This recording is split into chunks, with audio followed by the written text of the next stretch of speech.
The message arrived at midnight on Nexus Prime.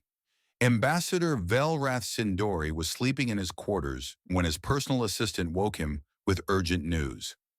A survey vessel in the outer reach had found something. They had found a new species. Velrath rubbed his four eyes and sat up slowly. His blue scales caught the soft light of his room. In his 300 years of service to the Covenant of United Species, he had seen many things. New species were discovered every few decades. It was usually a simple matter. The Covenant would send diplomats. They would explain the rules of civilized space. The new species would join, or they would be left alone to develop. Nothing complicated, but his assistant's face told him this was different. "Show me the report," Velrath said. The holographic display flickered to life above his desk. He read the first few lines and felt his stomach turn cold. The survey team was requesting immediate evacuation. They were afraid. The Covenant survey teams were not easily frightened. They were trained professionals who had explored the darkest corners of the galaxy. They had encountered hostile life forms, dangerous environments, and cosmic horrors that would break lesser minds. Yet here they were, begging to be rescued from a species that had only achieved faster than light travel 300 years ago. Velrath dressed quickly and made his way to the council chambers. The halls of the great building were empty at this hour, but he could see lights turning on in other sections. He was not the only one who had been woken. The Council of 12 governed the Covenant. They represented the founding species who had created galactic civilization over 10,000 years ago. They had built an empire of peace that stretched across 12 spiral arms and 4 million worlds. They had seen everything, or so they thought. When Velrath entered the chamber, 5 of the 12 council members were already present. More were arriving every minute. Grand Admiral Threx of the Vorn military stood near the main display, his massive armored form casting long shadows across the floor. High Priestess Yenna of the Celestial Order sat in quiet meditation, her pale skin glowing faintly with inner light. Chief Scientist Morath of the Analytical Collective was already studying the data, his 8 mechanical arms manipulating multiple screens at once. "What do we know?" Velrath asked. Morath turned one of his optical sensors toward the ambassador. "The species calls itself human. They originate from a planet they name Earth, orbiting an ordinary yellow star in the outer regions of the galaxy. Their territory currently encompasses 47 star systems. They achieved interstellar travel approximately 300 standard years ago." "That is not remarkable," Admiral Thrax said. His voice was deep and rumbling, like stones grinding together. "Why has this caused such alarm?" "Because nothing about them makes sense," Morath replied. He pulled up a biological scan on the main display. The creature shown was bipedal, with 2 arms, 2 eyes, and soft skin. It looked fragile, weak. Their average lifespan is 120 standard years. The chamber went silent. Velrath felt his scales tighten against his body. 120 years. That was nothing. Most civilized species live for at least 1,000 years. The Kethmari, his own people, regularly reach 1,500. How could any species achieve space travel in such a short time? "That cannot be correct," High Priestess Yenna said softly. "A species with such short lives would never have time to develop the knowledge needed for interstellar travel. They would die before completing their education."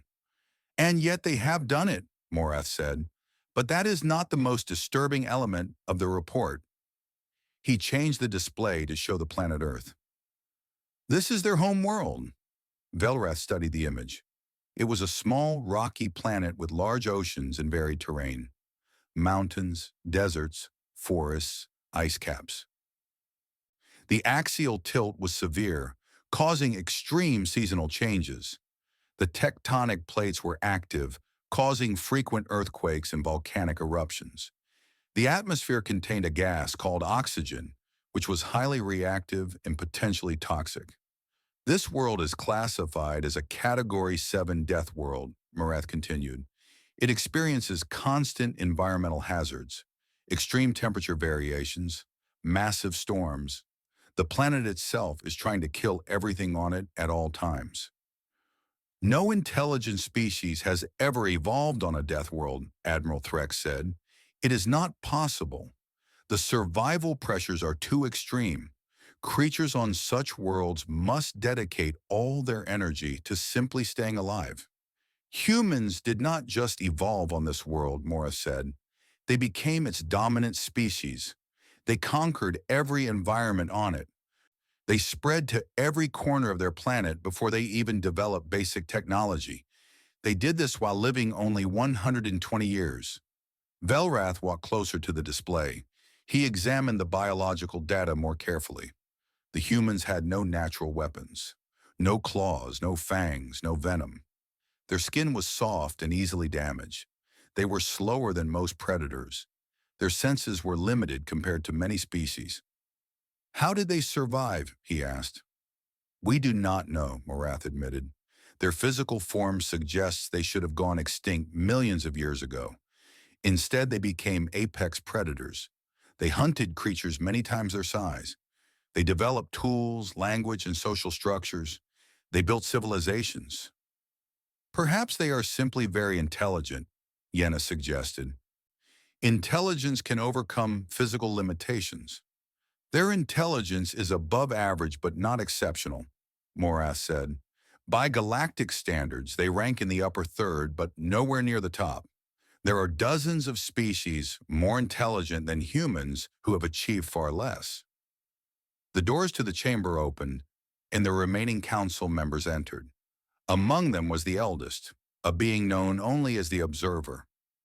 No one knew what species the Observer belonged to. No one knew how old the Observer was. The Observer had been on the council since before anyone could remember. The Observer looked at the display showing Earth. Then the Observer spoke, and everyone listened. Show them the final transmission. Morath hesitated. Then he activated the recording. The screen showed a Kethmari scientist named Researcher Ven. He was inside a small ship, and he looked terrified. His scales had turned white with fear. This is Researcher Ven of Survey Team 7, the recording said. We have been observing the human species for 3 standard days. We maintained all protocols. We stayed hidden. Our stealth systems were fully operational. There is no way they could have detected us. Ven's voice cracked. His eyes kept darting to something off-screen. They found us. I do not know how. We detected no scans, no signals, nothing. But 6 hours ago, a human vessel appeared next to our ship. It matched our course and speed exactly. A human looked through the viewport at me. He smiled and waved. The recording flickered. Ven was breathing too fast. They know we have been watching them. They know everything. When we tried to leave, they did not stop us. They let us go. I do not understand. If they wanted to capture us, they could have. If they wanted to destroy us, we would be dead. Instead, they just watched us leave. One of them transmitted a message to us as we entered faster than light travel. The message said, "Thank you for visiting, and please come again soon." The recording ended. The chamber was completely silent. They detected a stealth vessel using technology 5,000 years ahead of their own. Admiral Threx said slowly. They matched its course without being detected themselves. They chose to reveal themselves at a time of their choosing, and then they let our people go. They were studying us, Velrath realized. The entire time we thought we were observing them, they were observing us. There is more, Morath said. His voice had changed. He sounded almost afraid. I have been analyzing the human database that the survey team collected before they fled. I found their historical records. And, Yenna asked, in their history, humans have fought over 15,000 wars against each other. The words hit Velrath like a physical blow. 15,000 wars. War was the ultimate barbarism. Species that made war against themselves always destroyed themselves within a few generations. It was a universal constant. Civil war meant extinction. That is impossible, Admiral Threx said. No species survives that level of internal conflict. Humans have not merely survived, Morath said. They have grown stronger.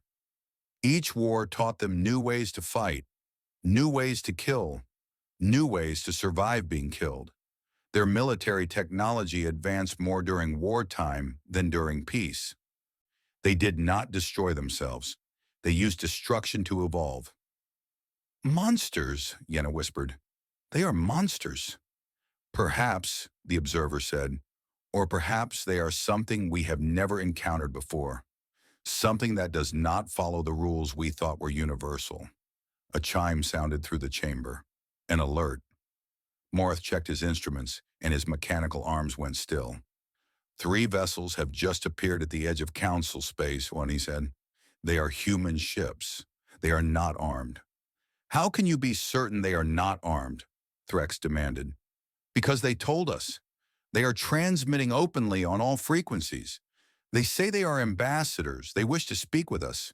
They say they come in peace. Velrath looked at the display. 3 small ships floating in the darkness of space. They looked primitive, simple, harmless. But he knew now that nothing about humans was simple. They knew we would find them, he said. They planned for this. The survey team finding them, the records we collected, even this meeting. They have been waiting for us. Then we should not keep them waiting, the observer said. Let them come. Let them speak. We must know what we are dealing with. And if they are hostile? Threx asked. If they were hostile, we would already be dead, the observer replied. A species that has fought 15,000 wars and survived does not reveal itself unless it chooses to. They want something from us. We must find out what. Velrath watched as the human vessels began their approach. They moved slowly, carefully, making no threatening gestures. They followed every diplomatic protocol perfectly, as if they had studied the Covenant's procedures for centuries. Perhaps they had. As the ambassador of the Kethmari people, Velrath would be responsible for the initial contact. He would be the first to speak with these creatures from a death world. These short-lived monsters who had fought 15,000 wars and conquered their own extinction. These beings who had detected undetectable ships and let the Watchers go free. He thought about the human who had waved at researcher Ven through the viewport. That smile, that casual gesture, as if finding an alien species was an everyday occurrence. As if nothing in the universe could surprise them. What did you have to survive to become that calm? What did you have to overcome to smile at the unknown instead of fearing it? Velrath did not know, but he was about to find out. The council voted to allow the human vessels to dock at Nexus Prime. The vote was not unanimous. Several members wanted to destroy the ships before they could get any closer. But the observers' words had convinced enough of them. If humans wanted war, they would not have announced themselves. They would have attacked without warning, the way they had apparently attacked each other 15,000 times throughout their history. The fact that they were asking for permission, following protocols, being polite, meant something. It meant they had a plan, and Velrath desperately wanted to know what that plan was. He stood in the docking bay as the first human ship touched down. The vessel was smaller than he had expected, designed for efficiency rather than comfort. The hull was covered in strange markings that his translator identified as a language called English. The door opened. 5 humans walked out. They were shorter than Velrath had expected, barely reaching his shoulder. Their skin came in different shades, from pale pink to deep brown. Their hair was various colors as well. They wore simple clothing with no visible weapons. They were smiling. The leader of the group was a female with dark hair and bright eyes. She walked forward with complete confidence, as if she belonged here, as if she had always belonged here. Ambassador Velrath Sindori, she said.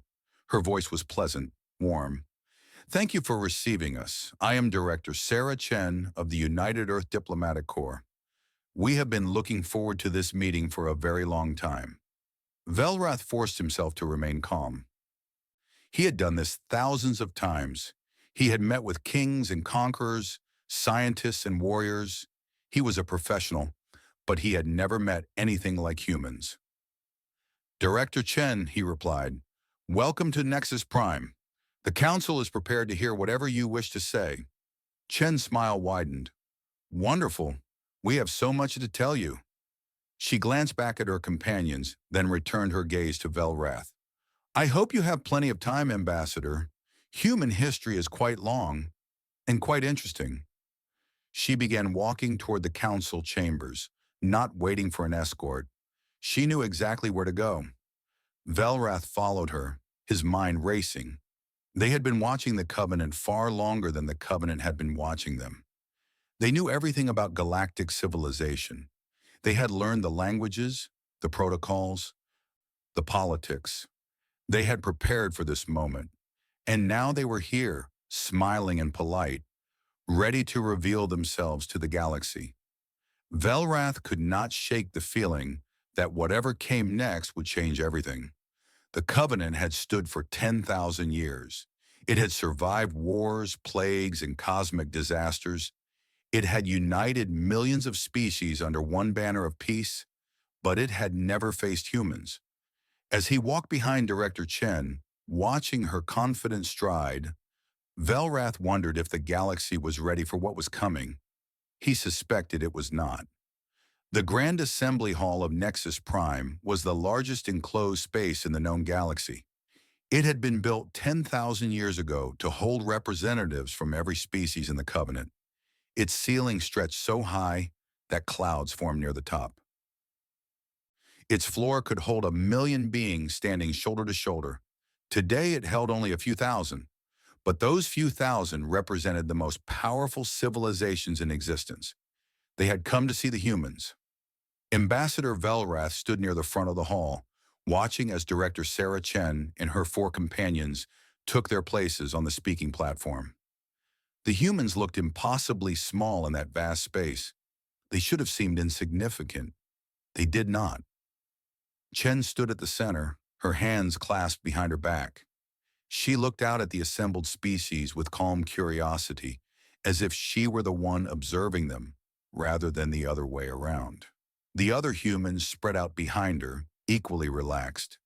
Velrath noticed that one of the humans, a large male with dark skin and scars on his arms, was not wearing a breathing mask. The atmosphere of Nexus Prime was designed for the majority of Covenant species. It contained trace elements that were mildly toxic to many oxygen breathers. The humans had been offered environmental suits. They had refused. Before we begin, Chen said, her voice amplified to reach every corner of the hall, I want to thank you all for this opportunity. Humanity has waited a long time for this day. We have many things to share with you. We have questions first, Admiral Threx called out from his position among the Vorn delegation. Your survey team's data raised many concerns. Of course, Chen replied. We expected questions. Please ask whatever you wish. We will answer honestly. High Priestess Yenna rose from her seat. Her pale form seemed to glow in the hall's lighting. The data we collected indicates your species has an average lifespan of only 120 standard years. How is this possible? How do you achieve anything in such a short time? Chen's expression did not change. The data is correct. 120 years is actually quite long for us. A few centuries ago, our average lifespan was less than 40 years. A murmur ran through the hall. 40 years. Some of the species present took longer than that to complete basic education. We achieve things quickly because we must, Chen continued. We do not have the luxury of time. Every human knows that their life is short. This makes us value each moment. It makes us work faster, think harder, push further. We cannot wait for solutions. We must find them now, or we will die before they come. But knowledge, Yenna pressed, the accumulation of wisdom across generations. How do you pass on what you learn? We write everything down, Chen said simply. We invented writing thousands of years ago, specifically because we knew we would die and forget. Every generation records what it learns so the next generation can start where they left off. We do not rely on individual memory. We rely on collective memory. Books, databases, schools. We teach our children everything we know as fast as we can because we know we will not be there to teach them forever. The human with the scars shifted slightly. Velreth noticed that despite standing still, the man's eyes never stopped moving. He was tracking every being in the hall, cataloging threats, planning responses. It was a soldier's habit, the kind of habit that came from fighting many battles. Your home world, Chief Scientist Morath spoke up. His mechanical arms gestured toward a holographic display of Earth. Our analysis classifies it as a Category 7 death world. Extreme environmental variance, tectonic instability, toxic atmosphere, predatory megafauna. How did your species survive? Chen actually laughed. It was a warm sound, genuine. That is a complicated question, Chief Scientist. The short answer is that we almost did not. Many times. Let me explain. She gestured and the holographic display changed. It showed a timeline of Earth's history. 4 billion years ago, our planet formed from cosmic dust. For most of that time, it was completely hostile to complex life. The atmosphere was poison. The surface was volcanic. Meteors struck constantly. Life began in the oceans, simple cells that slowly evolved over billions of years. Our ancestors were prey animals, small, weak, hunted by everything larger than them. The display showed primitive humans, barely recognizable. They were thin, frightened creatures huddled in caves while predators prowled outside. We had no claws, no fangs, no venom, no armor. Our bodies were soft and easily damaged. We were slower than the creatures that hunted us. Our senses were weaker. By every measure, we should have gone extinct. Then how did you survive? Threx demanded. We cheated, Chen said. We invented cheating. We could not outrun predators, so we learned to make traps. We could not outfight them, so we made weapons. Rocks at first, then spears, then bows, then guns. Each generation invented new ways to kill things bigger than themselves. She paused, letting her words sink in. But weapons were only part of it. We also learned to work together. 1 human is weak. 10 humans are dangerous. 100 humans can bring down any predator on our world. We formed tribes, then villages, then cities. We shared knowledge. We protected each other. We became the most dangerous pack hunters our planet had ever seen. The display changed again. It showed humans spreading across Earth, colonizing every environment. Deserts, mountains, frozen wastelands, tropical jungles. They adapted to each one. Our bodies could not change fast enough to match our environments, Chen explained. So we changed our environments to match our bodies. Too cold? We made fire. We made clothes from the skins of animals we killed. Too hot? We dug wells for water. We built shelters from the sun. No food? We invented farming. We domesticated animals. We bent our entire planet to our will because we refused to die. Ambassador Velrath felt his scales tighten. There was something disturbing about the way Chen spoke. Not threatening exactly, but intense. She was describing survival as if it were a war, and every human had been a soldier since birth. Your adaptation is impressive, Morath said, but it does not explain your rapid technological advancement. Even accounting for your short lifespans and collective knowledge systems, your progress is abnormally fast. Chen's smile faded slightly. You are correct. Our survival instincts alone do not explain our technology. There is another factor. She looked out at the assembled species. Her expression was unreadable. Competition, she said. Specifically war. The hall went silent. Velrath saw several ambassadors shifting uncomfortably. War was not discussed openly in civilized space. It was considered barbaric, primitive. Species that made war eventually destroyed themselves. Everyone knew this. According to our records, Chen continued, humanity has fought approximately 15,400 wars throughout our history. This number does not include minor conflicts, rebellions, or border skirmishes, only major organized warfare between significant populations. A Kethmari ambassador near Velrath made a choking sound and collapsed. Medical personnel rushed to assist. Chen watched with what appeared to be genuine concern, then continued. I understand this is disturbing to you. It is disturbing to us as well. War is terrible. We know this better than anyone. Humans have killed more humans than any other cause throughout our history. We have invented thousands of ways to destroy each other. We have committed atrocities that I will not describe in this setting. She paused. But war also drove our advancement. Each conflict forced us to develop new technologies, new strategies, new ways of thinking. Our ancestors discovered fire to survive the cold. They discovered metallurgy to make better weapons. They discovered chemistry to make explosives. They split the atom to make bombs that could destroy entire cities. You developed nuclear weapons? Admiral Threx's voice was sharp. Nuclear technology was restricted under Covenant law. Species were not permitted to develop it until they had proven themselves stable enough to handle it. We developed them. We used them. Twice in a single war. 2 cities were destroyed in moments. Hundreds of thousands died. Chen's voice was flat, factual. After that, we nearly destroyed ourselves completely. For decades, we lived under the threat of total annihilation. We came within minutes of ending our own species on multiple occasions. Then how are you still here? Yenna asked. Her voice was barely a whisper. Because we chose to be. Every time we stood at the edge of extinction, we stepped back. Not because we became less dangerous. We became more dangerous with every generation. But we also became wiser.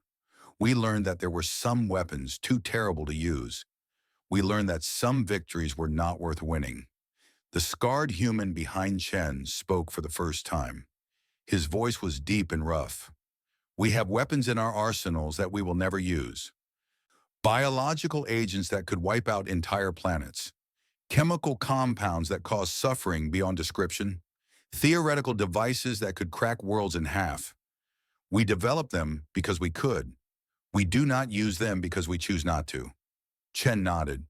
This is the truth about humanity. We are capable of anything. Absolutely anything. The only limit on our actions is our own choice. We can be the most creative, compassionate, loving beings in existence. We can also be monsters beyond your worst nightmares. The difference is entirely up to us. Velrath found himself stepping forward. He had not intended to speak, but the words came out anyway. Why are you telling us this? If you wanted to present yourselves favorably, you would hide these things. Instead, you are revealing your darkest history. Why? Chen turned to look at him directly. Her eyes were brown, warm, but there was something behind them, something old and tired and dangerous. Because you would have found out eventually, Ambassador. You are already studying us. Your scientists are analyzing our data. Within a few years, you would have learned everything I am telling you now. And if you had discovered it without us telling you, you would assume we were hiding worse. She spread her hands. We have nothing to hide. This is who we are. Survivors of a death world. Fighters of 15,000 wars. Builders of weapons that could end civilizations. We are everything you fear, and we know it. We have always known it. Then what do you want from us? Threx demanded. If you are as powerful as you claim, why come to us at all? Why not simply take what you want? Chen's expression softened.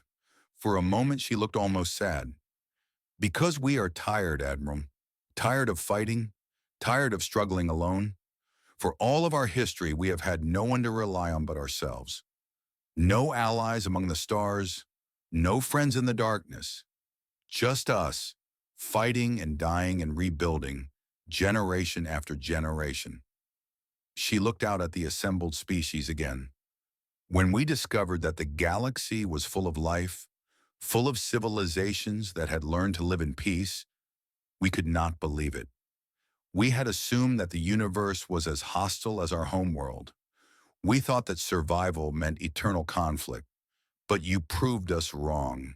You built something beautiful out here, something we want to be part of. You want to join the Covenant? Yenna asked.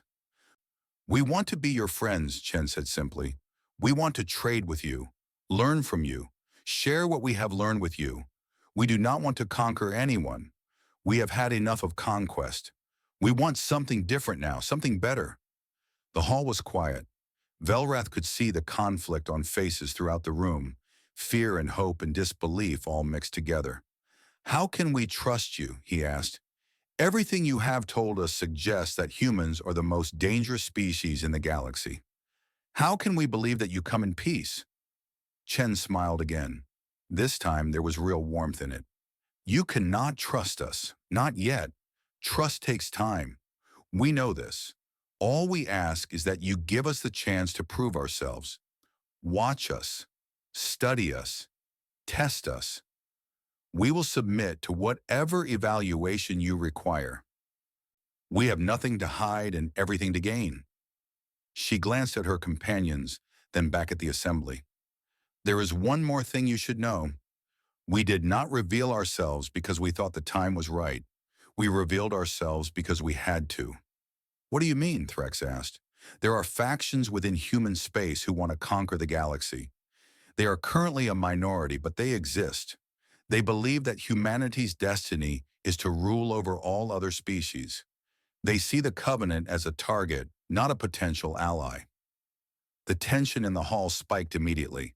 Why tell us this? Velrath demanded. You are giving us reason to attack you before these factions can act. Because if you attack us, those factions will be proven right, Chen said. They will tell every human that the galaxy wants us dead, that we can only survive through conquest, that peace was never an option, and then you will face a united humanity, billions of beings who have fought 15,000 wars and won them all. She let the words hang in the air. We came to you because we want peace. The best way to ensure peace is to make humanity part of the Covenant, to give our people something to protect instead of something to conquer. We are not asking you to trust us blindly. We are asking you to give us a chance to earn your trust. The alternative benefits no one. The assembly erupted into chaos. Hundreds of voices speaking at once, debating, arguing, shouting. Admiral Threx was demanding immediate military action. High Priestess Yenna was calling for calm. The observer sat in silence, watching everything with ancient eyes. Through it all, Director Chen stood motionless on the platform. She did not try to speak over the noise. She simply waited. Velrath approached her, pushing through the crowd until he stood directly below the platform. She looked down at him with those warm, dangerous eyes. Everything you have told us, he said quietly. Your wars, your weapons, your history. This is what you are willing to reveal. What are you hiding? What is humanity truly capable of? Chen's smile faded.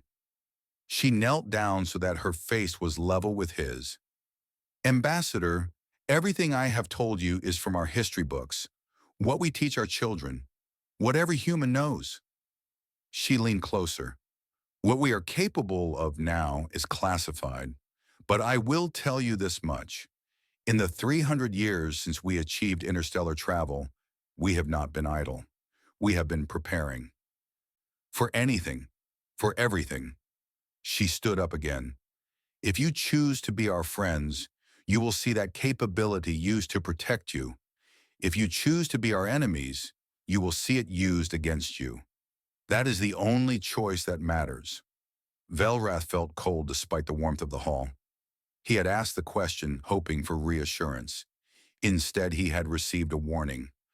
Humanity was offering peace, but behind that offer was a promise. We are trying to be good, but we can be so much worse. The assembly continued to argue long into the night, but Velrath knew that the decision had already been made, not by the council, but by humanity itself. They had revealed themselves. They had offered friendship, and they had made it very clear what would happen if that offer was refused. The galaxy would never be the same. The validation array was a space station the size of a small moon. It orbited a dying star in neutral space, far from any inhabited system. For 10,000 years it had served one purpose: to test new species before they could be integrated into the Covenant. Every species that joined the Covenant had to pass through the validation array. Their technology was examined. Their military capabilities were assessed. Their threat level was calculated. This allowed the Council to know exactly what they were dealing with before granting membership. No species had ever exceeded a Class 4 threat rating. The scale went to 10, but the upper levels were theoretical. They were included only because scientists liked complete systems. No one had ever expected any species to reach them, until now. Ambassador Velrath stood in the observation room, watching through reinforced glass as the first human test subject entered the physical assessment chamber. The human was a female soldier named Sergeant Maya Torres. She was small by human standards, with dark hair tied back and brown skin marked by several scars. The first assessment will measure baseline physical capabilities, Chief Scientist Marath announced through the communication system. Speed, strength, endurance, sensory perception, pain tolerance, standard protocols. Torres nodded. She did not look nervous. She looked bored. The test began. Velrath watched as Torres ran through obstacle courses designed to test agility. She was not remarkably fast. Several Covenant species were quicker, but she did not stop. She maintained a steady pace long after most species would have collapsed from exhaustion. When the observers asked how long she could continue, she shrugged and said she could go for days if necessary. The strength tests were similar. Torres was not the strongest species in the galaxy, but she could lift heavy weights and carry them for extended periods. Her muscles seemed designed for endurance rather than explosive power. She was built to last. Fascinating, Morath murmured, studying the data. Human muscles contain a mixture of fast and slow twitch fibers that allow them to perform both quick movements and sustained effort. Their bodies are designed for persistence hunting. What is persistence hunting? Velrath asked. An ancient technique. Instead of chasing prey quickly and catching it, persistence hunters follow their target for hours or days until it collapses from exhaustion. Humans cannot outrun most animals in short distances, but they can keep moving when almost every other creature must stop to rest. Velrath thought about this. It was terrifying in a quiet way. Humans did not need to be faster or stronger than their enemies. They just needed to keep coming, never stopping, never resting, following their prey until it could no longer run. The pain tolerance tests began. Torres was subjected to various discomforts: electrical stimulation, extreme temperatures, pressure on sensitive areas. She responded to all of them but did not stop functioning. When the observers increased the intensity to levels that would incapacitate most species, she simply gritted her teeth and continued performing tasks. "How are you doing this?" Morath asked through the speaker. "Your nerve responses indicate significant pain. You should be unable to function." Torres wiped sweat from her forehead. "Pain is just information. It tells me something is wrong. It does not tell me to stop. I decide when to stop. Your body is sustaining damage. I know. I will heal. You may not heal completely. Some of this damage could be permanent." Torres looked directly at the observation glass. Her expression did not change. "I understand. Continue the test." They continued the test. Torres completed every task. Her hands were shaking by the end, Blood was dripping from her nose, but she was still standing, still functional, still ready for more. The medical assessment that followed revealed more disturbing information. Human bodies were remarkably resilient. They could recover from injuries that would kill most species. Broken bones healed, damaged tissue regenerated. Even severe wounds could be survived if treated quickly.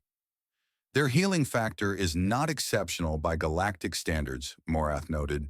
Several species heal faster, but humans heal while remaining active.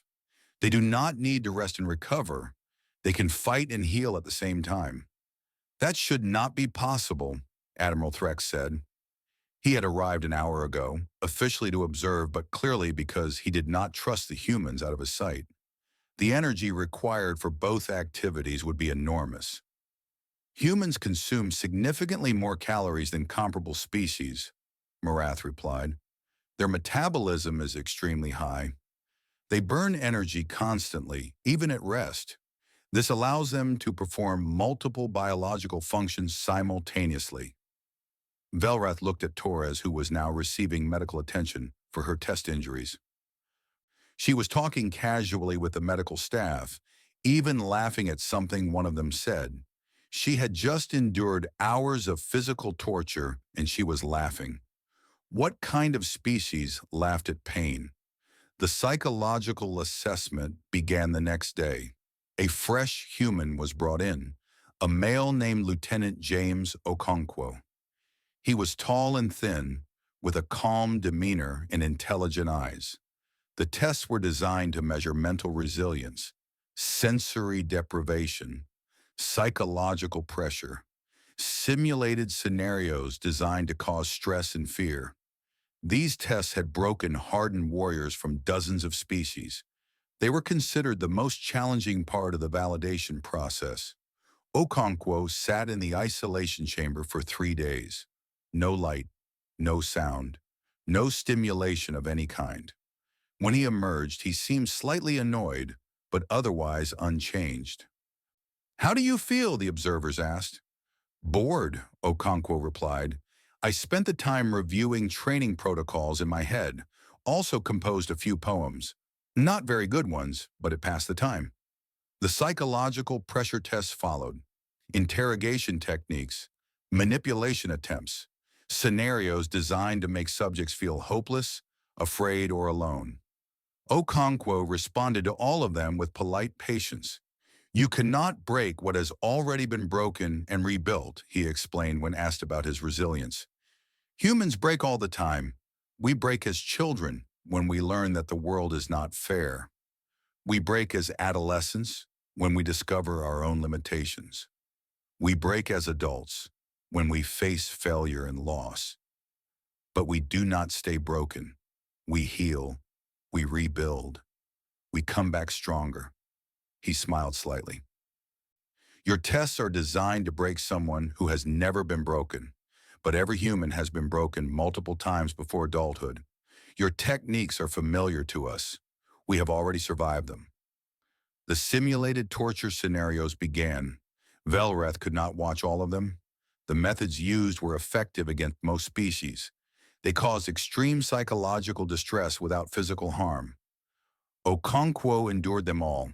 His vital signs indicated stress, but he remained functional. He completed every task assigned to him, even while being subjected to conditions that had shattered the minds of hardened warriors. When asked how this was possible, he gave the same answer Torres had given. "Pain is information. Fear is a warning. They tell me that something is wrong. They do not tell me what to do about it. That is my choice. I choose to continue." The technological assessment was conducted on the third day. Director Chen herself presented this portion, along with several human scientists and military advisors. "We will demonstrate a selection of our current military capabilities," Chen announced. "We want to be transparent about what humanity can do. However, I must note that some of our technologies are classified. We will not reveal everything." "Why not?" Threx demanded. "Because there are some weapons we hope never to use. Demonstrating them serves no purpose except to frighten you. We are here to build trust, not fear. Threx looked skeptical, but he did not argue. The demonstrations began with standard military technology. Human weapons were effective but not exceptional. Their ships were fast but not the fastest. Their shields were strong but not the strongest. By galactic standards, they seemed to be a mid-tier military power. Then Chen showed them the special technologies. Human biological weapons could target specific genetic sequences. They could create plagues that killed only one species while leaving all others unharmed. They could modify viruses to spread through populations before activating, ensuring maximum infection before symptoms appeared. Human chemical weapons caused suffering that could not be described in polite company. They attacked nervous systems, caused hallucinations, triggered extreme pain responses. Some of them could keep a victim alive and conscious for weeks while their body slowly dissolved. Human psychological weapons could break minds without physical contact. Propaganda systems, information warfare, techniques for manipulating entire populations into acting against their own interests. And then there were the weapons Chen would not demonstrate. These are theoretical technologies, she said, gesturing to a list on the display. We have the scientific understanding to build them. We have chosen not to. The list included planet crackers, star killers, dimensional weapons that could erase matter from existence, devices that could create black holes or manipulate gravity at a fundamental level. You have the capability to destroy stars, Morath asked. His mechanical arms had gone completely still. We have the theoretical capability, Chen corrected. We have not built such weapons. We may never build them. But we understand the science. Why develop such knowledge if you do not intend to use it? Chen's expression was unreadable. Because we are human, we cannot help but learn. Every time we discover something new, we ask ourselves what we could do with it. Usually the answer includes at least one way to use it as a weapon. It is how our minds work. She paused. We have learned to separate what we can do from what we should do. Our scientists develop technologies. Our ethicists decide whether those technologies should be used. Our governments enforce those decisions. It is not a perfect system. Sometimes mistakes are made, but it has kept us from destroying ourselves so far. The final assessment was a practical combat exercise. Human soldiers would face Covenant training robots in simulated combat. The robots were programmed to match any opponent, adjusting their difficulty to provide a fair test. Velrath expected the humans to perform well. He did not expect what he actually saw. The human soldiers moved like nothing he had ever witnessed. They did not fight individually. They fought as a unit, each soldier covering the others, communicating through hand signals and brief words. They adapted to every situation instantly, changing tactics mid-battle without discussion. The robots increased their difficulty. The humans adapted again. The robots tried new strategies. The humans countered them.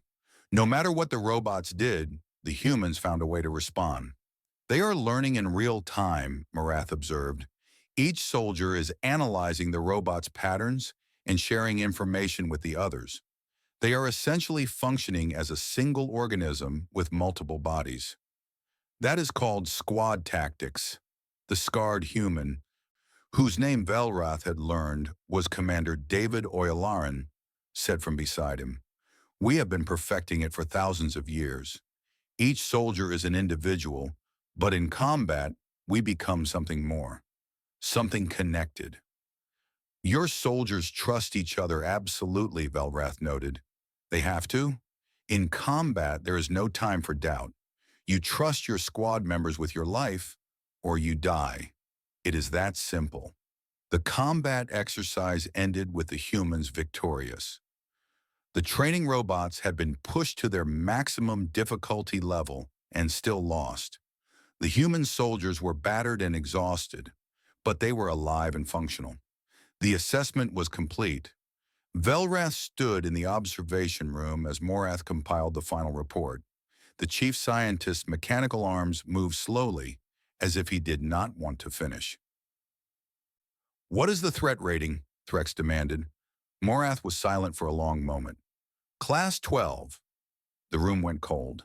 "The scale only goes to 10, Threx said. "I am aware. The humans exceed our maximum classification. Their physical resilience, psychological stability, adaptive capabilities, and technological potential all surpass our highest parameters. I had to create new categories to accurately represent their threat level." He turned to face the Admiral. "Humanity is the most dangerous species we have ever encountered. They are not the strongest, the fastest, or the smartest, but they are the most adaptable, the most persistent, the most creative in finding new ways to survive and new ways to kill." He paused. "And everything we have seen, they have been holding back." Director Chen admitted as much. "There are weapons they will not show us, capabilities they will not demonstrate. What we have observed is what humanity is willing to reveal. Their true potential is unknown." Admiral Threx's massive form was trembling. With rage or fear, Velrath could not tell. "What do we do?" the Admiral asked. Morath's optical sensors dimmed slightly. In a Kethmari, it would have been a sign of exhaustion. "I do not know. If we attack them, we face a species that has won 15,000 wars. If we leave them alone, they will continue to advance, becoming more dangerous with each generation. If we try to befriend them, we must trust that they are sincere about wanting peace." He looked at his data one more time. "There is one more thing. During the psychological assessments, we asked the human subjects what they feared most. Their answers were consistent across all individuals." "What did they say?" Velrath asked. "They said they feared themselves. They feared what they might become if they stopped trying to be good. They feared the monster that lives inside every human, waiting for permission to emerge." Morath's mechanical arms went still. "They are not asking us to trust them. They are asking us to help them stay human. They want allies, friends, reasons to remain civilized. Without those things, they are afraid of what they might do." The room was silent. Outside, the dying star cast red light across the validation array. In the distance, 3 human ships waited patiently for the results of their assessment. Velrath thought about everything he had seen: the endurance, the resilience, the capacity for violence held in check by nothing but willpower and choice. Humanity was terrifying, but not because they were monsters. They were terrifying because they knew exactly what they were, and they were trying so hard to be something better. The question was whether the galaxy would help them succeed or push them toward the darkness they feared. Velrath hoped the Council would choose wisely, because if they did not, he had seen what humans could do when they decided to stop being good, and he never wanted to see it again. The news spread across the galaxy like fire through dry grass. Class 12, a threat level that did not exist until humans made it necessary. Within hours of the assessment results being released, panic began. Ambassador Velrath watched the chaos unfold from his office on Nexus Prime. Reports flooded in from every corner of Covenant space. Stock markets were crashing. Military forces were mobilizing. Governments that had been stable for millennia were suddenly facing civil unrest as their populations demanded answers. The Council of 12 had fractured completely. Admiral Threx led the faction demanding immediate military action. They wanted to strike humanity before it could grow stronger. They argued that waiting would only give humans more time to prepare. Better to face them now, when they were still relatively weak, than later, when they might be unstoppable. High Priestess Yenna led the opposing faction. They argued that attacking humanity would be suicide. The humans had made it clear that they were willing to share their most dangerous technologies with their friends. If the Covenant attacked, it would prove to every human that the galaxy was their enemy. The war that followed would devastate both sides. The observer said nothing. The ancient being simply watched, as always. Meanwhile, the human delegation remained on Nexus Prime. They attended diplomatic functions. They made polite conversation with anyone willing to speak with them. They acted as if nothing unusual was happening. This frightened everyone more than anything else. Velrath received a message from Director Chen on the fifth day of the crisis. She requested a private meeting. Against the advice of his security staff, he agreed. They met in a garden in the lower levels of the diplomatic quarter. It was designed to soothe, filled with plants from 100 worlds. Water flowed through artificial streams. Birds from various planets sang in the artificial trees. Chen was already there when Velrath arrived. She was sitting on a stone bench, looking up at the simulated sky. She seemed smaller here, away from the grand halls and formal settings, almost fragile.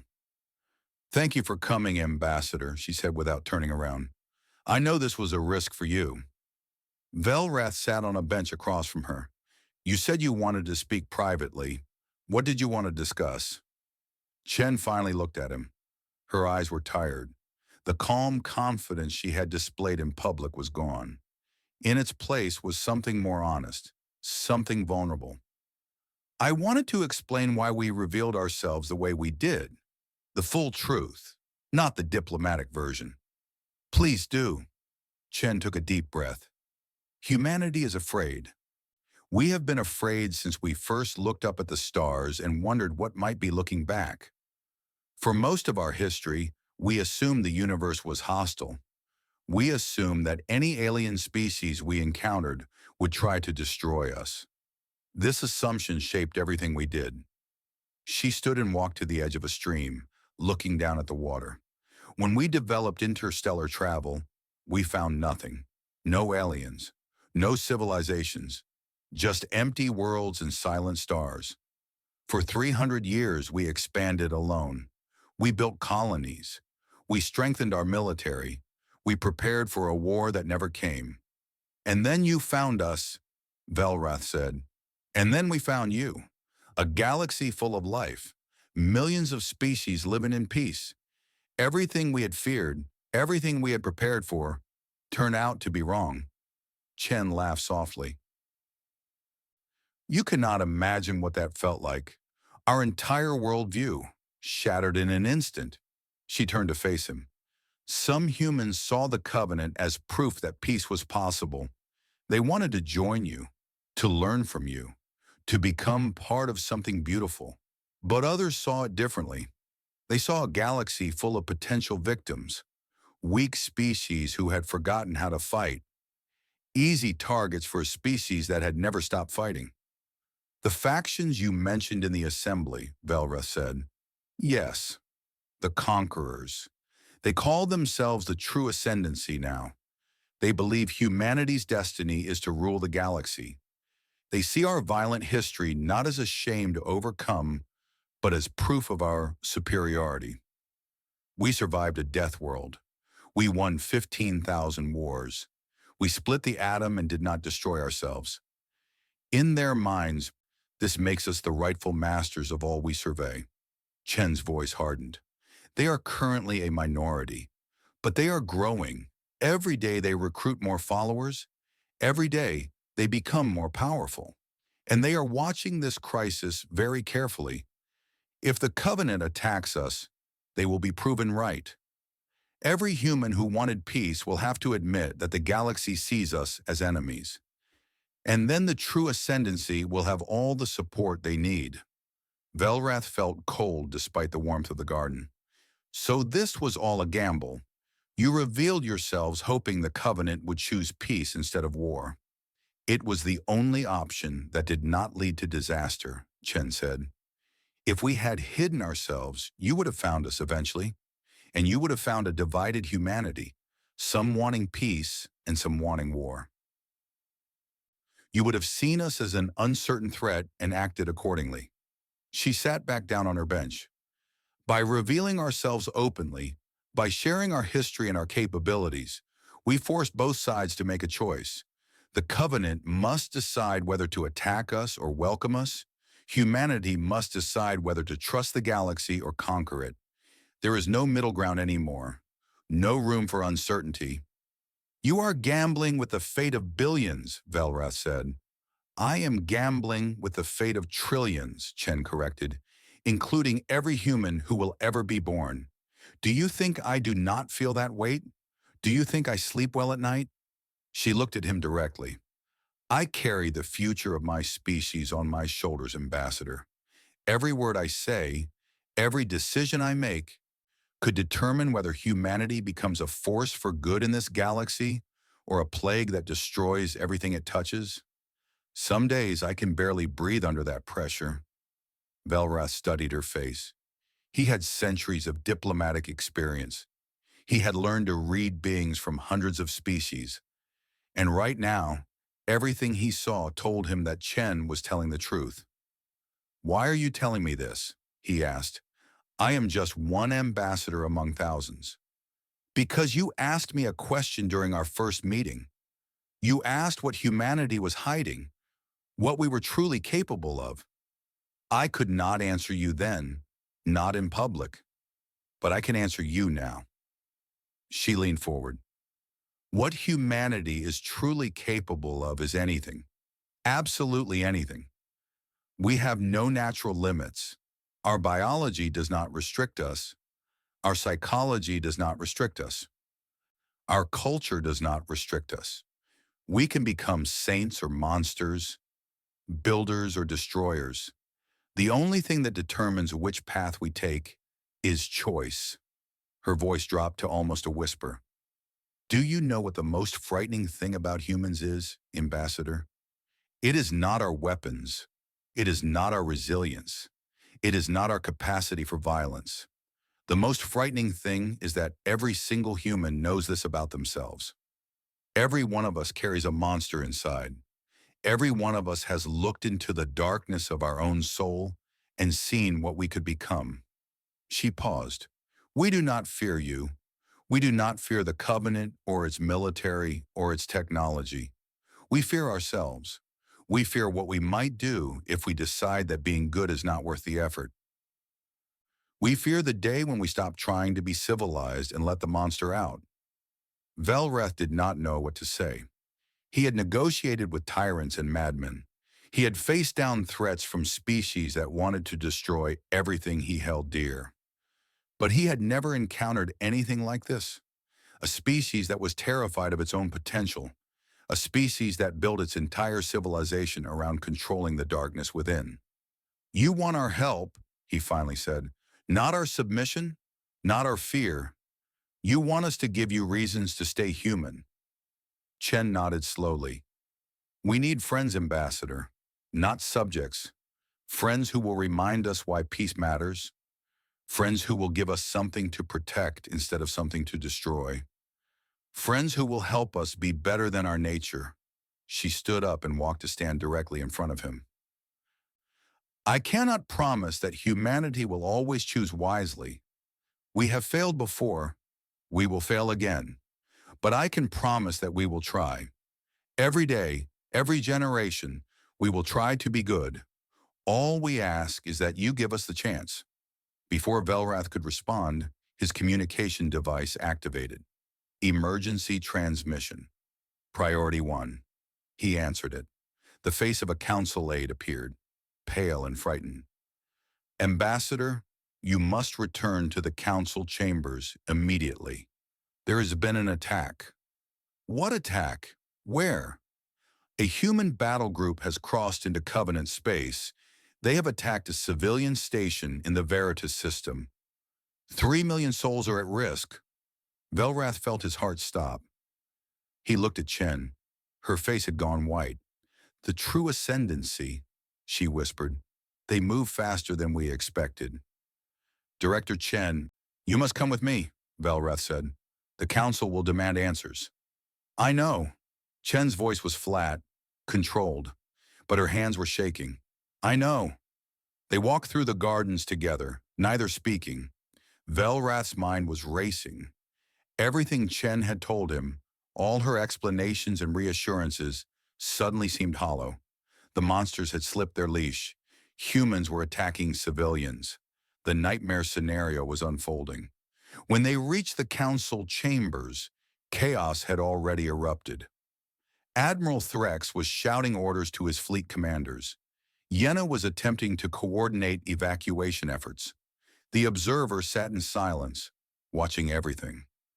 On the main display, images from the Veritas system showed a civilian station, massive and graceful, designed to house millions.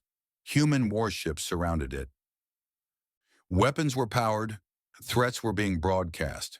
They are demanding 30 systems and recognition of human supremacy, a tactical officer reported. They will destroy the station if their demands are not met. Admiral Threx turned to Chen with murder in his eyes. You said you wanted peace. You said we could trust you. Look at what your kind has done. Chen did not flinch. These are not my kind. These are the true ascendancy. They are enemies of everything I represent. They are enemies of humanity itself. How convenient. Your own species attacks us, and you simply disavow them. I do not disavow them, Admiral. I condemn them.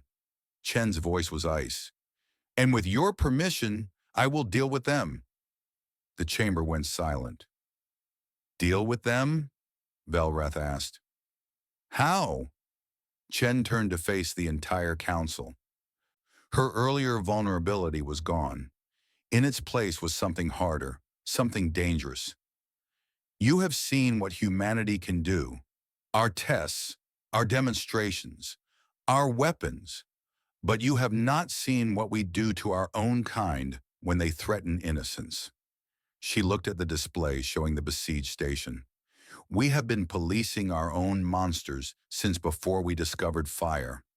Every society, every civilization, every nation humanity has ever built has included mechanisms for controlling our worst impulses.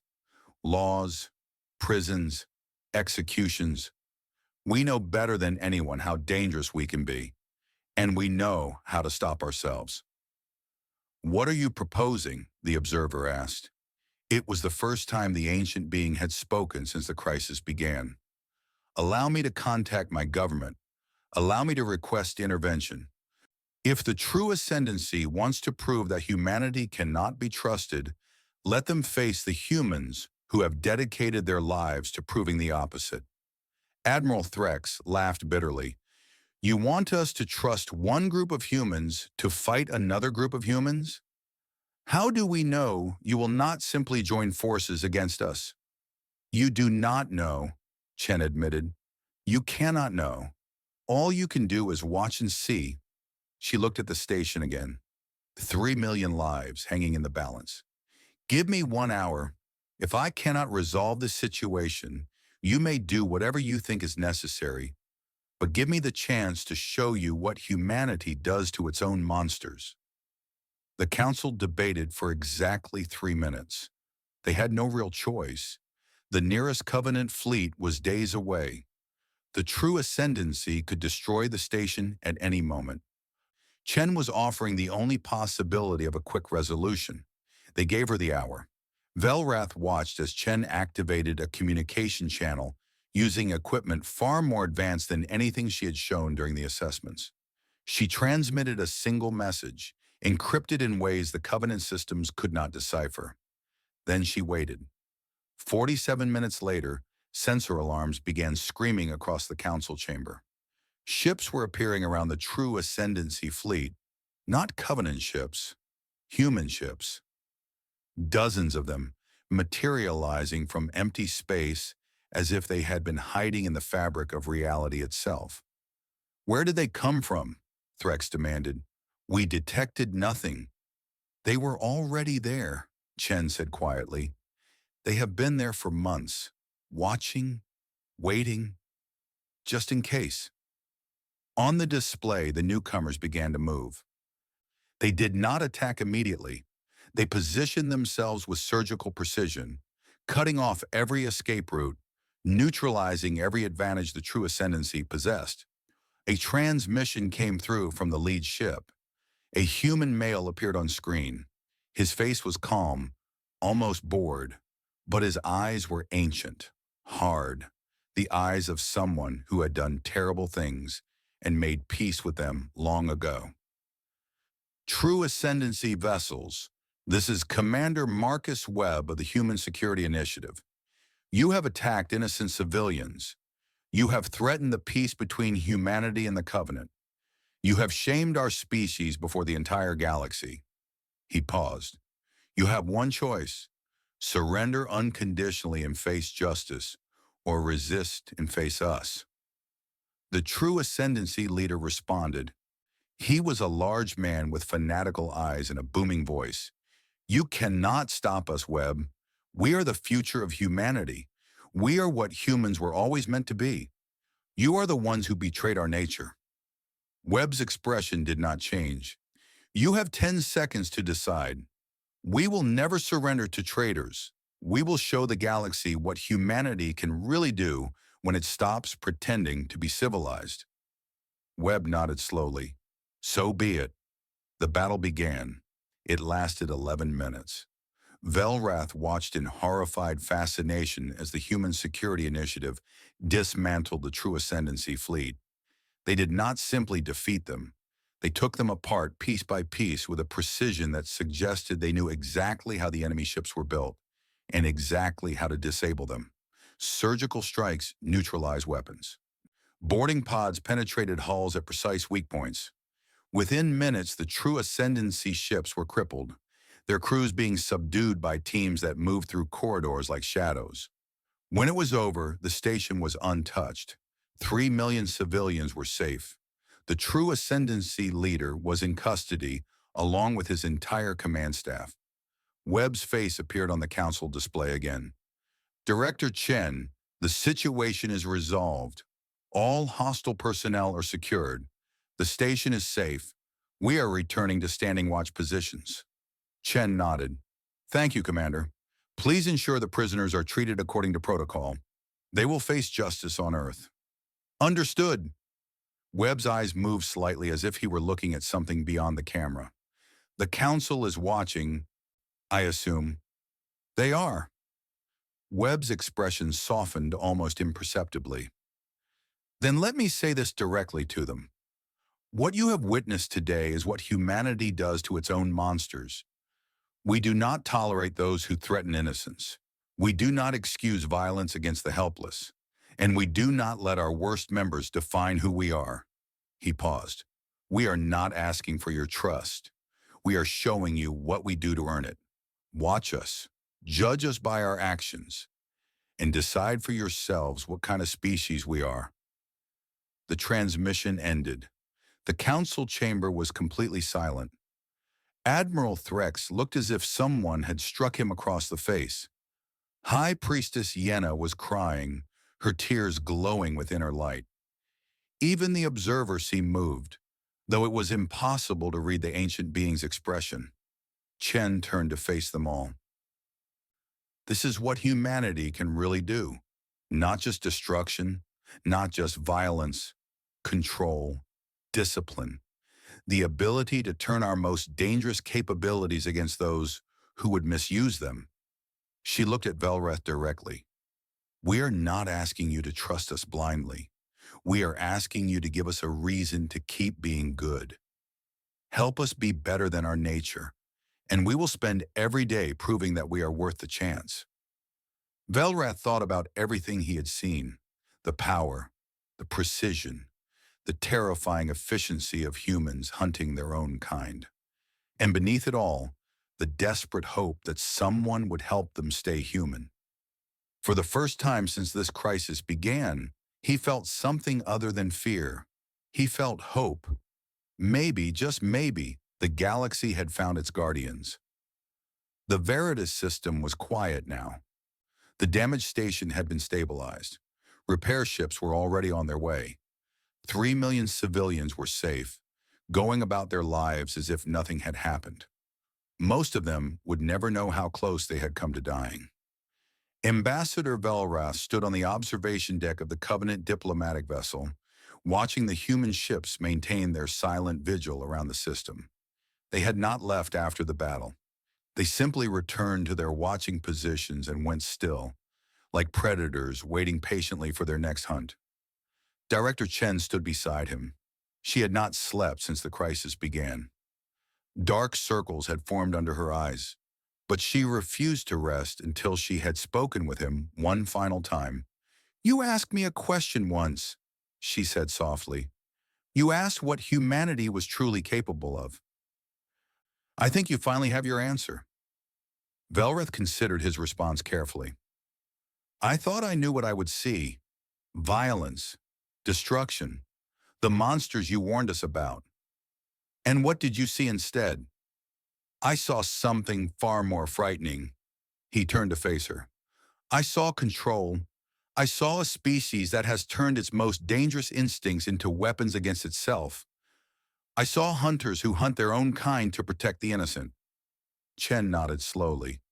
"That is what scares you?" "Yes, because it means everything you told us was true.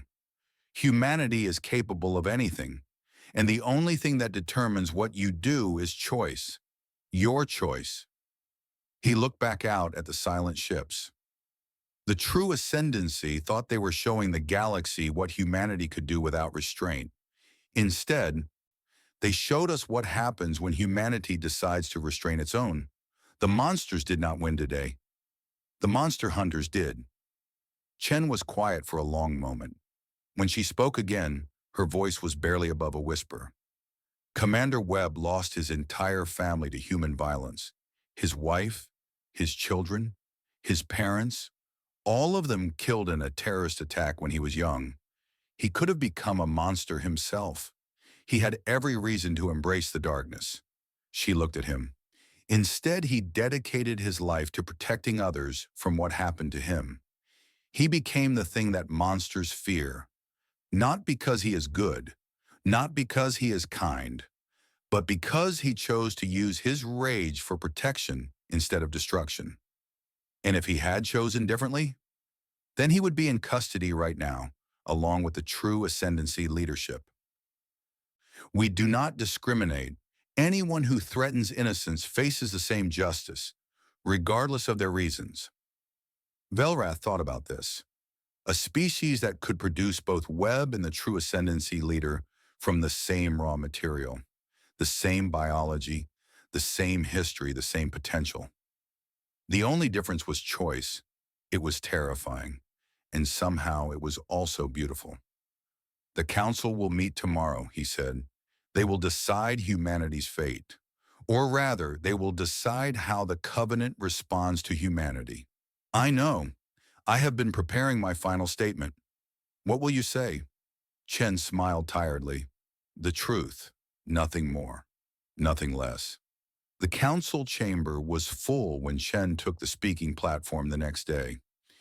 Every representative who could attend was present. This was the most important decision the Covenant would make in 10,000 years. No one wanted to miss it. Velrath sat in his usual position among the Kethmari delegation. He had spent the night thinking about everything he had witnessed since the humans first appeared. The revelations, the demonstrations, the fear, and finally the hope. He knew what he would recommend when his turn came to speak. He only hoped enough others felt the same way. Admiral Threx spoke first.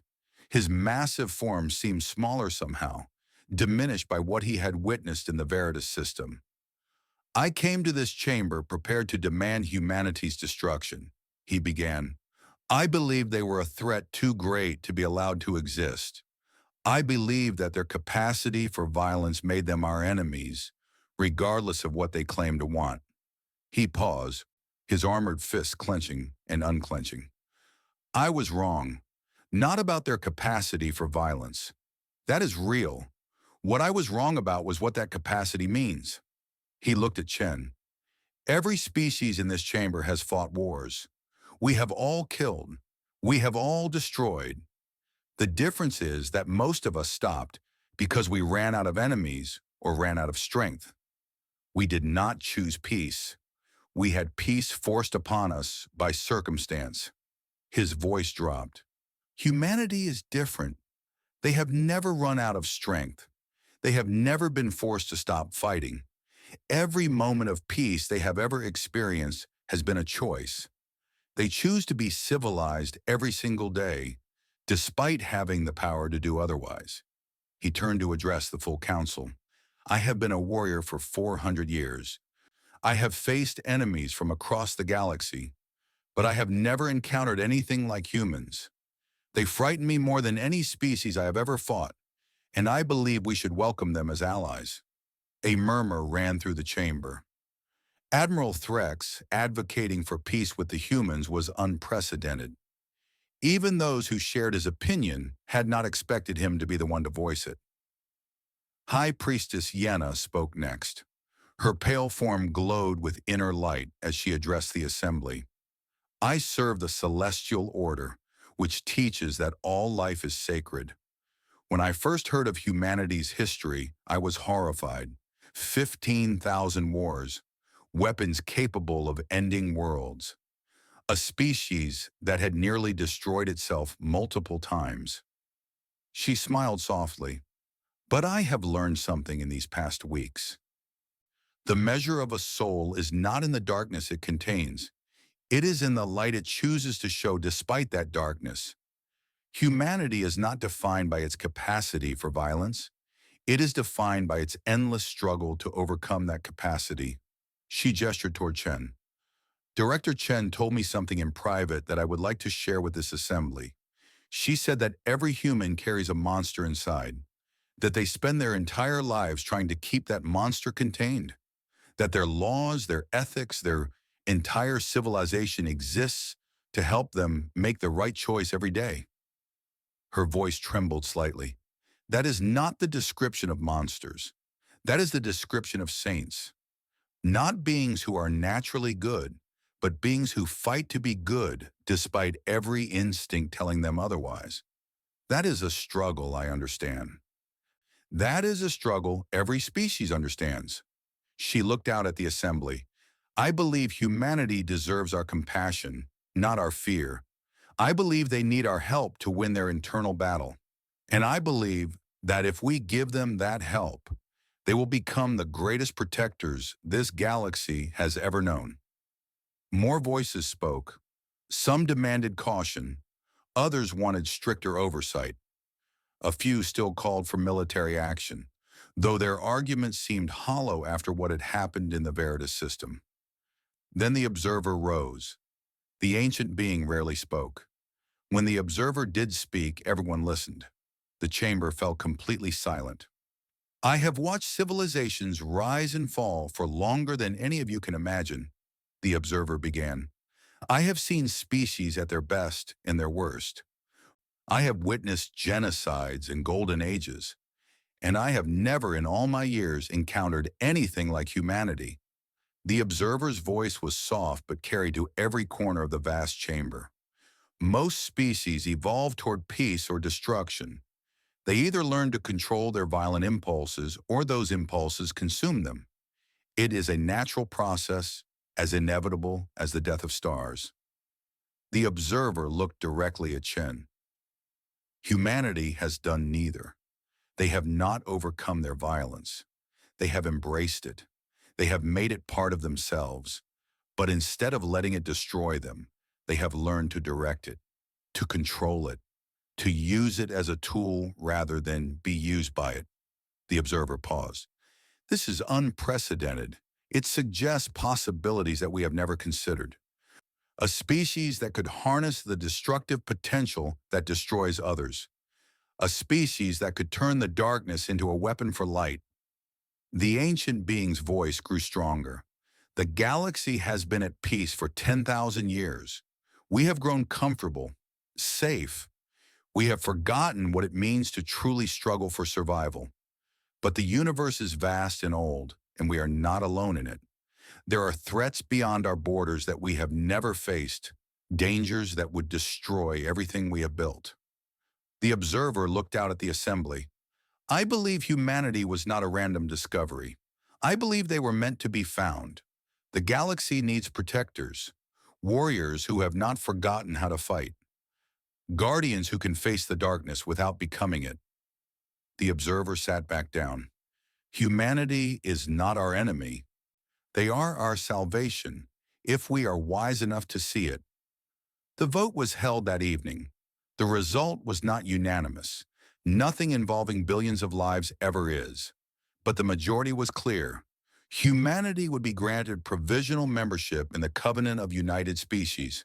They would not be treated as subordinates or threats. They would be treated as partners, equals, friends. The announcement was made across all Covenant channels. The galaxy held its breath and waited to see what would happen next. In the diplomatic quarter of Nexus Prime, Director Chen received the news in her temporary quarters.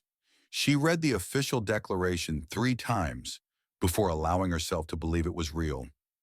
Then she sat down and cried. Commander Oyalaran found her like that an hour later. He sat beside her without speaking, simply offering his presence as comfort. We did it, Chen finally said. We actually did it. We got our chance, Oyalaran corrected. What we do with that chance is still up to us. Chen laughed through her tears. Always the optimist. Someone has to be. He smiled slightly.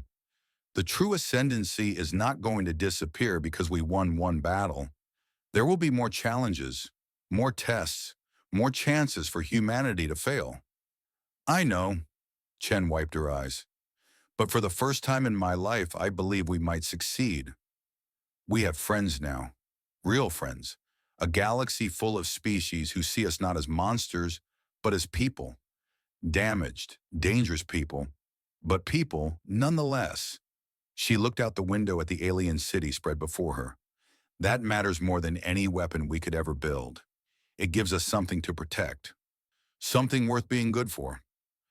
Ambassador Velrath found her there several hours later. The sky had darkened, and the lights of Nexus Prime glittered like stars against the blackness. Director Chen, he said, I wanted to congratulate you personally, and to thank you. Chen turned to face him. Her eyes were still red from crying, but she was smiling. Thank me? For what? For trusting us, for believing that we could see past our fear and recognize what humanity truly is. Many would have assumed we were too blind or too cowardly to make the right choice. I never doubted you, Ambassador. I doubted us. Humanity. Whether we could convince you that we were worth saving. Velrath stepped closer. You did not need to convince us. You showed us. With your honesty, your vulnerability, your willingness to face your own darkness in front of strangers. He reached out and touched her hand, a gesture of connection used by his people. My final report to the Council contains one recommendation above all others. In the event of existential threat to the Covenant, humanity should be contacted first, not as soldiers for hire, not as weapons to be pointed at our enemies, as protectors, guardians, friends who will fight for us because they have chosen to, not because they must. Chen's smile widened. That is quite an honor. It is quite a responsibility. Velrath's voice grew serious. There will be those who expect humanity to solve all our problems, to face every danger, to be our shield against the darkness. They will forget that you are people too, with your own struggles and limitations. We are used to carrying burdens, Chen said. It is what we were built for. Perhaps, but you do not have to carry them alone anymore. He squeezed her hand gently. That is what friendship means. Sharing the weight, trusting others to help when you stumble, allowing yourself to be supported as well as supporting. Chen looked at him for a long moment. Then she nodded slowly. Thank you, Ambassador, for seeing us, for understanding. Thank you, Director, for giving us the chance to understand. 6 months later, the formal ceremony was held. Humanity was officially welcomed into the Covenant of United Species. The Grand Assembly Hall was filled to capacity. Representatives from every member species watched as Director Chen signed the historic documents. The celebrations lasted for weeks. Across the galaxy, humans and aliens met for the first time. There were misunderstandings. There were conflicts. There were moments when it seemed like the whole experiment might fail. But there were also moments of connection, of understanding, of friendship forming between beings who had never imagined finding common ground. Velreth watched it all with a mixture of hope and caution. He knew the road ahead would not be easy. Humanity was still dangerous, still capable of the violence that had defined their history. The true ascendancy was not destroyed, only weakened. Other challenges would arise. But he also knew something else now, something that had been missing from his understanding of the universe. Monsters were real. They existed in every species, in every heart, in the darkness of every soul. The galaxy was not as safe as he had believed. But there were also monster hunters, beings who had looked into their own darkness and chosen to fight it. Beings who used their capacity for violence to protect the innocent instead of preying on them. Humanity was both, and somehow, impossibly, they had chosen to be guardians rather than destroyers. In his final report, Velrath wrote words that would be studied for generations to come. We spent millennia fearing what lurked in the dark between stars. We were right to fear, but we were wrong about what we would find. Humans are not the monsters we imagine. They are far worse and far better. They are the monsters who chose to guard the light. He paused, considering his next words carefully. May the cosmos have mercy on any who threaten what humanity has chosen to protect. Because humans will not. He looked out at the stars, knowing that somewhere among them, human ships kept their silent vigil, watching, waiting, ready to face whatever threats might come. The galaxy had found its protectors, and for the first time in 10,000 years, Velreth truly believed that the future was bright. Not because danger had disappeared, it never would, but because there were now beings who would stand against that danger. Who would fight for peace with all the ferocity that had once been reserved for war? Humanity had been given a chance to prove themselves, and they would spend every generation, every lifetime, every breath proving they were worth it. That was the promise they had made. That was the choice they made every day, and that made all the difference.